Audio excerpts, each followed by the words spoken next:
Acetic acid is a weak acid. This means when it is dissolved in water, it will only partially dissociate, and thus an equilibrium will be achieved. The K sub C value is 1.8 times 10 to the minus fifth at 25 degrees Celsius. For this problem, 3/4 of a mole of acetic acid is dissolved in 1 liter of water at 25 degrees Celsius. What are the concentrations of each chemical once equilibrium has been established? We're going to follow the steps. We're going to write out the balanced reaction. Next, we're going to write out the equilibrium constant expression, remembering that solids and liquids do not go into the expression. And there that is.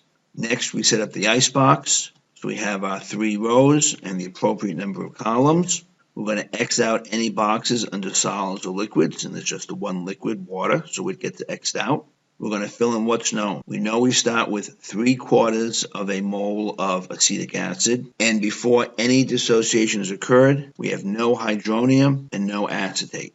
Now we can start to do the calculations. The acetic acid will dissociate to some extent, so it will go down by some value X. Based on the stoichiometry, which is 1 to 1 to 1, the hydronium will increase by X, as will the acetate. So now you take I and C and add them up, and you get these values. Now you notice that you should notice that when you plug these values into the equilibrium constant expression, you're going to get a quadratic equation. However, because the equilibrium constant is small at 1.8 times 10 to the minus fifth, we're going to make the assumption that X is much less than 0.750. So 0.750 minus X becomes 0.750. The volume is 1 liter, so in this case, moles equals molarity because the equilibrium constant expression requires the molarity. So we plug the values into the equation, we rearrange it, do the math, take the square root, and X is equal to 3.67 times 10 to the minus 3 moles. Plug those values into the icebox and do math where necessary, and you get these values. So those are the number of moles of each of the chemicals we're interested in. Because the volume is 1 liter, moles equals molarity. So at equilibrium,